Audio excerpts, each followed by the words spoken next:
We all remember the classic supervillains like Joker, Doctor Doom, and Crazy Quilt, and yes, these characters are all equally scary, if for nothing else than their ability to elude capture or defeat. Time and time again we see our favourite heroes defeat their foes, but these baddies always reappear, no worse for wear, and with a new plan for world domination. After a while, this back and forth gets a little repetitive. Audiences know that despite the destruction he causes, a guy like the Joker is always going to wind up back behind the gothic gates of Arkham Asylum. No, what's truly scary are the villains that writers deem too imposing to use more than once. These villains, either by fault or by design, grace the pages of our favourite comics only once, but man, did they make an impression. I'm Will for What Culture, and here are 10 terrifying comic supervillains who only appear once. 10. Glatia. If you ever met her, Glatia would seem normal enough. In fact, she lived a life you might envy. Glatia resided in the beautiful beachside town of Malibu. She could afford a luxurious home on the beach through her work as an artist, a sculptor to be more precise. Glatia crafted life-size and eerily realistic glass statues. But because this is the Marvel Universe, there was more to Glatia than meets the eye. She lured people into her home and, like the Gorgon Medusa, she turned them into inanimate objects. With a mere touch, Glatia transfigures her victims into glass, killing them instantly. After this, Glatia made a killing selling these new form statues in the art world. Her only trouble came when Bruce Banner, a monster in his own right, washed up on her shores. After trying her little trick on Banner, the scientist predictably performs a transformation of his own. Once Banner takes the form of his alter ego, the Hulk, things go from bad to worse for Glatia. She destroys her home, accidentally kills her dog, and turns herself into glass. And that's the last time we ever see this powerful villain.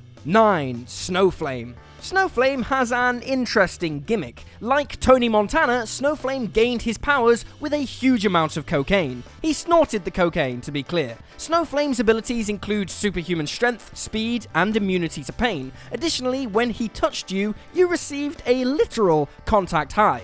Snowflame sounds like a decent outside-the-box pick for an extremely intense game of slaps, but he wasn't right for the pages of The New Guardians.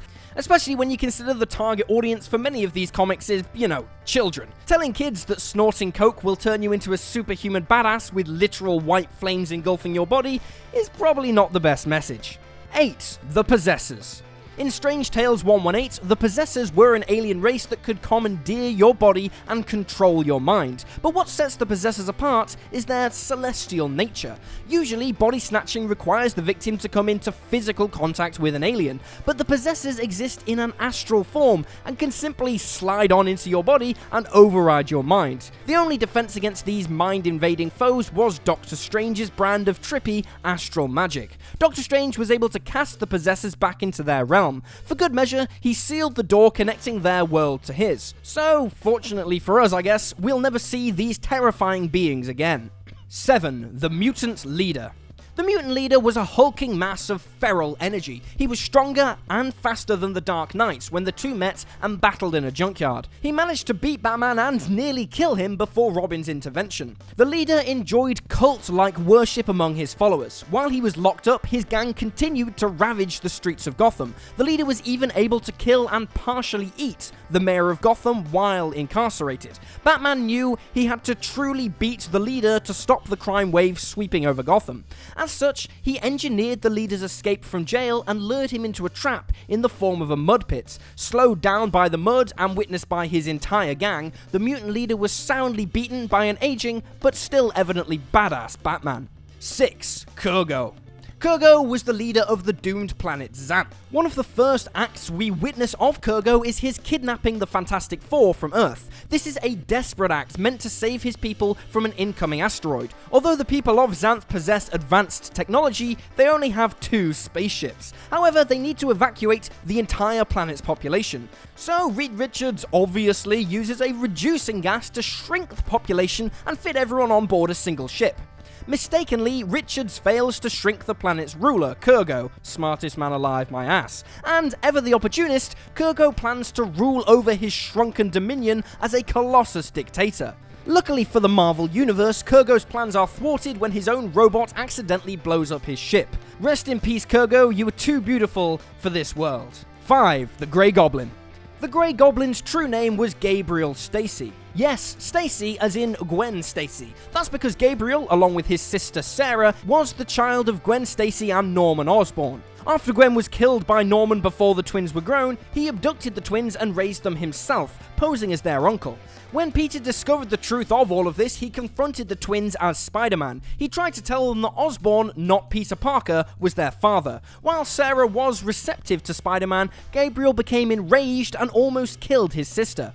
Eventually, he finds Norman Osborn is indeed his father, and also finds a Grey Goblin suit and a vial of Goblin formula. In a fight with Spidey, Gabriel's sister Sarah damages Grey Goblin's glider, which explodes. Now, Gabriel isn't killed, but he does suffer amnesia, and we've never seen anyone don the moniker of the Grey Goblin ever since. 4. Batzarro. Batzarro, or as he liked to call himself, the world's worst detective, was the opposite of Batman in every way. Most of these ways, like how he wore his utility belt and bat symbol upside down, would make Batzarro harmless, but what made him a villain was his approach to crime. Unlike Batman, who wants to save innocent people from violent crime, Batzarro did the opposite. He murdered his own parents, and on top of that, he spent his nights gunning down pedestrians walking through Crime Alley. To be fair, he did have a few redeeming qualities. He saw Batman as his idol, and died when he jumped in front of a bullet to save Batman. Batzarro may still exist in some DC universes out there, but readers have yet to encounter him again. 3. Iron Maniac. Iron Maniac is a badass name, so it's a shame this guy only shows up for one arc. Iron Maniac's real name was Anthony Stark, and as you've probably guessed, he was an alternate version of Anthony Stark. Iron Maniac arrived in the main Marvel universe from Earth 5012 after having a fight with Reed Richards and killing his version of the Human Torch. Once in the main universe, Iron Maniac kidnaps an innocent mutant to try and power a portal back to his dimension, but is stopped by Spider-Man and X-23. As a result, he turns against all the heroes of Earth 616. Constructing a powerful suit of armor, he battles the likes of Spider-Man, Luke Cage, Wolverine, and Captain America to a standstill. He's only defeated after a young hero named Freedom Ring sacrifices himself. Iron Maniac isn't actually killed, but the last we see of him is being held under lock and key on a S.H.I.E.L.D. helicarrier. 2. Joker, Martha Wayne. Now, this all happened as a result of the Flashpoint arc. In an attempt to save his own mother, Barry Allen creates an alternate future. This results in all sorts of mayhem, but one of the most interesting ones is the fate of the Wayne family.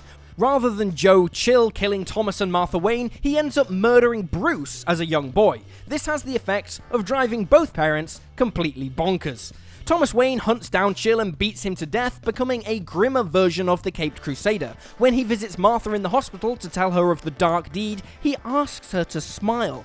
She responds to this by cutting her cheeks into a rictus grin, and we can all see where this is going. As her husband's mortal enemy, she paralyzes Catwoman and manipulates Jim Gordon into shooting Harvey Dent's daughter. Her crimes culminate when she corners Batman at Wayne Manor. There, she bludgeons him to near death with a hammer. He manages to tell her that Barry Allen plans to reset the timeline and bring back their son Bruce. This message does break through and she temporarily regains her sanity. However, when she learns that her son will become Batman, she's driven back into madness and throws herself off a cliff. 1. Superman Red Sun. Red Sun posits a world where Kal-El lands in Soviet Russia rather than rural Kansas. The Russians take advantage of their newly acquired Kryptonian, and Superman moves up the ranks of the Soviet Party. When Stalin dies, Superman becomes the uncontested leader of the Soviet Union. He decides that, in his infinite power, he will turn the country into a utopia. While the Soviet Union does indeed flourish under Superman's rule, this comes at the cost of individual rights. Dissidents, headed by an alternate version of Batman, are rounded up and subjected to a brain surgery that turns them into obedient servants of Superman. The servants are even called Superman robots. In the end, Lex Luthor convinces Superman that he has meddled in the affairs of man for too long. Superman is caught in an explosion and presumed dead. However, in reality, he takes on a human disguise and retreats from the world stage. Red Sun gives us all a glimpse into a world where Kal-El is raised by jockeying politicians rather than humble farmers, and it is not a pretty picture. And there you have it, folks, 10 terrifying comic supervillains who only appear once. Feel free to drop this video a like if you enjoyed it, and drop me a follow on Twitter at uslydowgu. I'm Will for What Culture, thanks for hanging out, and I'll see you next time.